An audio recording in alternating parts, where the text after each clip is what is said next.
ई अध्यापक आपका स्वागत करता है। नमस्कार प्यारे बच्चों, आज मैं लेकर आई हूँ आपकी पाठ्य पुस्तक का अध्याय साथी हाथ बढ़ाना के प्रश्नोत्तर। आशा करती हूँ आपको हमारा चैनल अच्छा लग रहा होगा। प्लीज़ इस चैनल को सब्सक्राइब अवश्य करें। हमें आपके सपोर्ट की आवश्यकता है। धन्यवाद।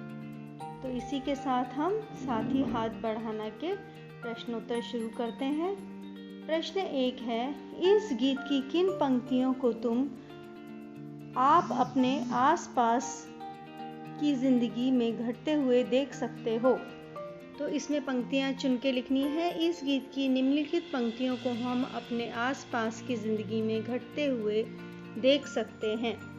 साथी हाथ बढ़ाना, एक अकेला थक जाएगा, मिलकर बोझ उठाना। साथी हाथ बढ़ाना, हम मेहनत वालों ने मिलकर कदम बढ़ाया। सागर ने रास्ता छोड़ा, पर्वत ने शीश झुकाया। फौला दी हैं सीने अपने, फौला दी हैं बाहें।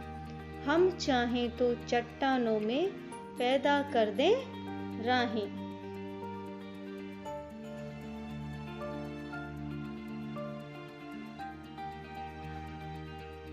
अब हम बढ़ते हैं दूसरे प्रश्न की ओर।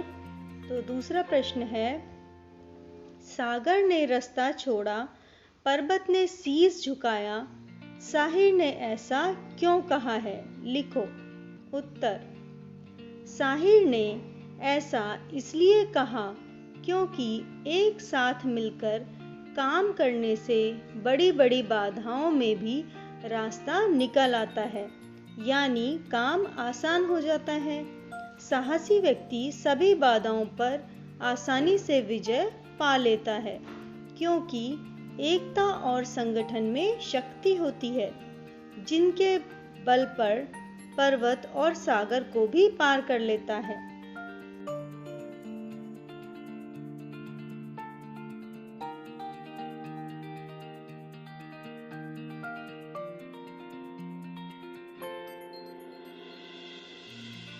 अब है प्रश्न 3, गीत में सीने और बाहों को फौलादी क्यों कहा गया है? उत्तर, सीने और बाहों को फौलादी इसलिए कहा गया है क्योंकि हमारे इरादे मजबूत हैं, हमारे बाजुओं में अपार शक्ति है, हम ताकतवर हैं, हम बलवान हैं। हमारी बाहें फौलादी इसलिए भी हैं कि इनमें असीम कार्य करने की क्षमता का पता चलता है। हमारी भुजाएं काफी शक्तिशाली भी हैं। और अब आगे पढ़ेंगे गीत से आगे। प्रश्न 1, अपने आसपास तुम किसे साथी मानते हो और क्यों? इससे मिलते जुलते कुछ और शब्द खोजकर लिखो। उत्तर, हमारे माता पिता, भाई बहन, मित्र, सहपाठी, शिक्षक, पड़ोसी, ये सभी हमारे साथी हैं, क्योंकि ये सब हमें किसी न किसी रूप में सहयोग करते हैं। साथी से मिलते जुलते शब्द हैं सहायक, सखा, संगी, सहचर, शुभचिंतक, मित्र, मीत आदि। प्रश्न 2, अपना दुख भी एक है साथी, अपना सुख भी एक। कक्षा, मोहल्ले और गांव शहर के किस किस तरह के साथियों के बीच तुम इस वाक्य की सच्चाई महसूस होती है और कैसे? उत्तर है, कुछ बातों के संबंध में हम अपने साथियों से जुड़े होते हैं।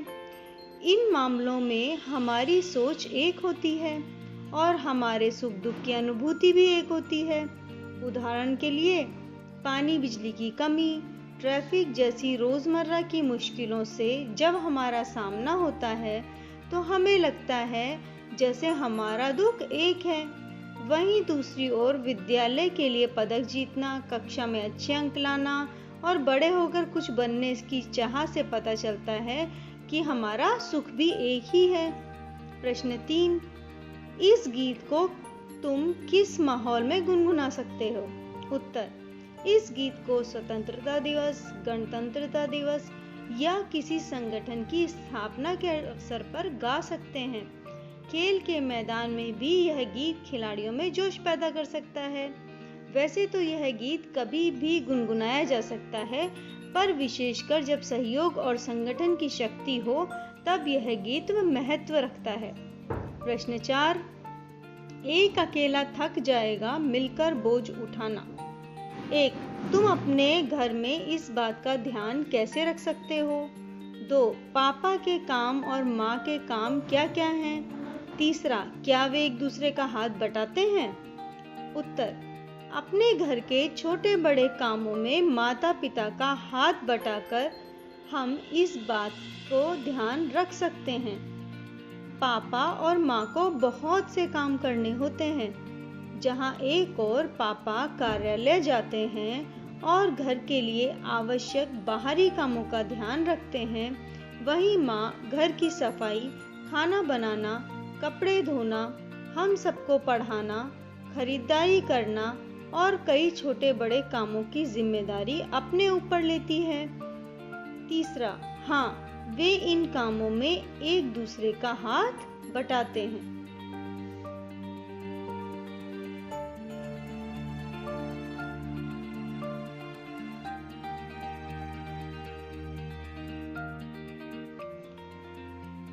अब है प्रश्न 5, यदि तुमने नया दौर फिल्म देखी है तो बताओ कि यह गीत फिल्म में कहानी के किस मोड़ पर आता है।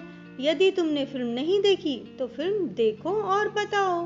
उत्तर, नया दौर फिल्म में जब कच्ची सड़क को पक्का करने के लिए सब मिलजुल कर कार्य करते हैं तब यह गीत आता है।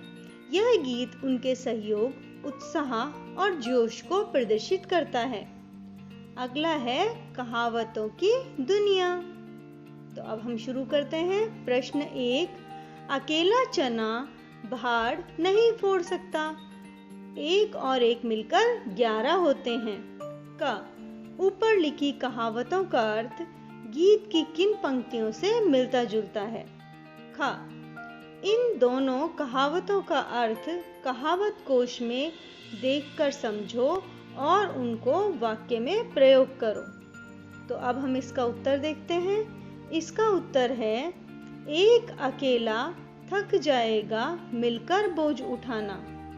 एक से एक मिले तो कतरा बन जाता है दरिया, एक से एक मिले तो जर्रा बन जाता है सेहरा, एक से एक मिले तो राई बन सकती है पर्वत, एक से एक मिले तो इंसान बस में कर ले किस्मत।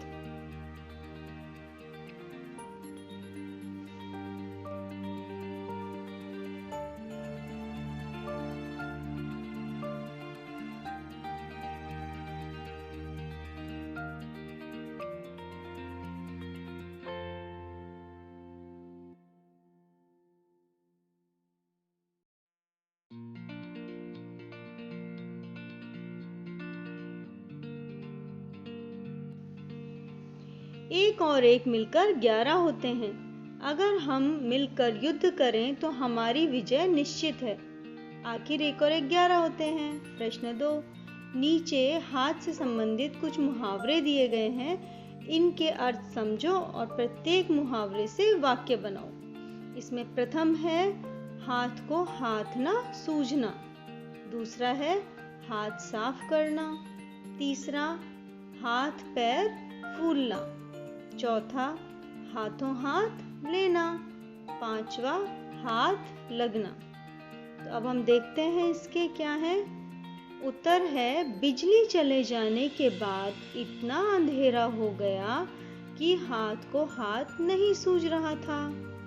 दूसरा, मौका मिलते ही चोरों ने गहनों पर अपना हाथ साफ कर दिया। तीसरा, पुलिस को देखकर चोर के हाथ पैर फूल गए।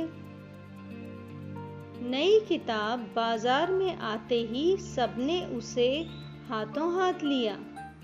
नेक्स्ट, तुम नहीं जान सकते कि कितने इंतजार के बाद यह इनामी राशि मेरे हाथ लगी है।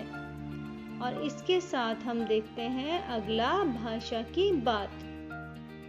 भाषा की बात का प्रथम प्रश्न है, हाथ और हस्त एक ही शब्द के दो रूप हैं। नीचे दिए गए शब्दों में हस्त और हाथ छिपे हैं। शब्दों को पढ़कर बताओ कि हाथों का इनमें क्या काम है। हथकड़ी, हथौड़ा, हस्तशिल्प, हस्तक्षेप, निहत्था, हथकंडा, हस्ताक्षर, हथकरघा। उत्तर है 1, हाथ घड़ी। हाथ घड़ी हाथ की कलाई पर पहनी जाती है। दूसरा, हथौड़ा एक ऐसा लोहे का औजार जिसे हाथ से पकड़कर चलाया जाता है। तीसरा, हस्तशिल्प एक शिल्पकारी को हाथ से किया जाता है। हस्तक्षेप बीच बिचाव करने के लिए इसका अर्थ है दखल देना। निहत्था जिसके हाथ में कोई हथियार न हो उसे निहत्था कहते हैं। हथकंडा किसी कार्य को पूरा करने के लिए अनुचित तरीका अपनाने को हथकंडा कहते हैं।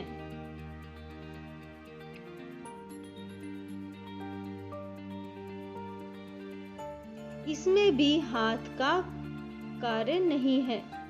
हस्ताक्षर हाथ से अपना नाम लिखकर किसी कार्य हेतु स्वीकृति देना। हथकरघा हाथ से किए जाने वाले छोटे मोटे उद्योग धंधे जैसे चरखा चलाना, कपड़े बुनना, टोकरी बुनना आदि।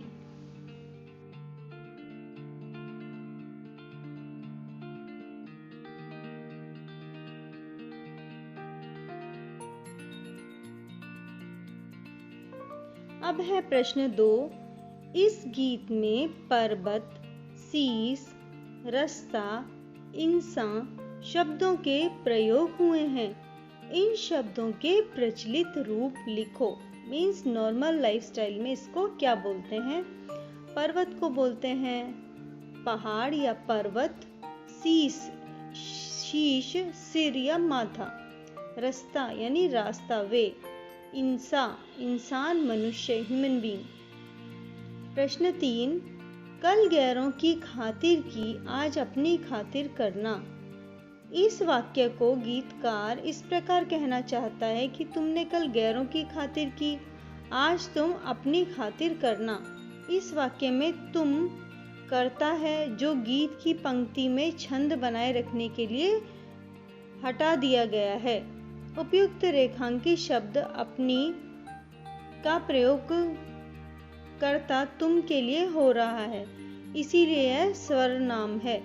ऐसे सर्वनाम जो अपने आप के बारे में बताएं निजवाचक सर्वनाम कहलाते हैं।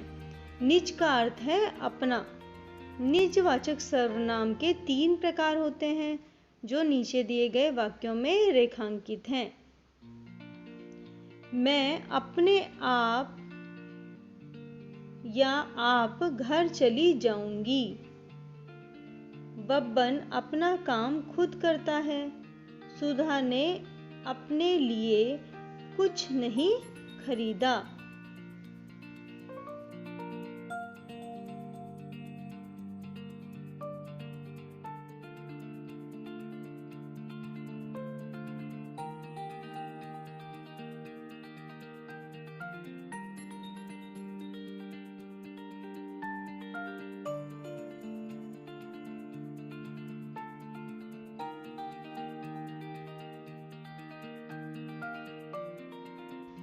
अब तुम भी निजवाचक सर्वनामों के निम्नलिखित रूपों का वाक्य में प्रयोग करो।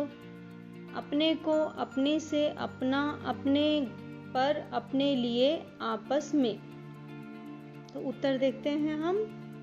पहला है अपने को।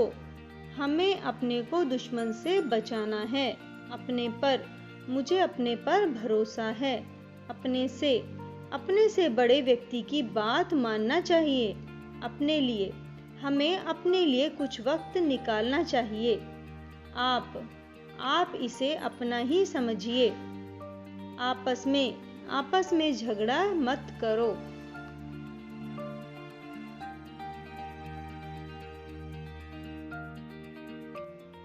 तो इसी के साथ हमारा ये अध्याय के प्रश्नोत्तर समाप्त होते हैं। आप हमारे चैनल को सब्सक्राइब ज़रूर करें। आपका सपोर्ट हमारे लिए मूल्यवान है। धन्यवाद।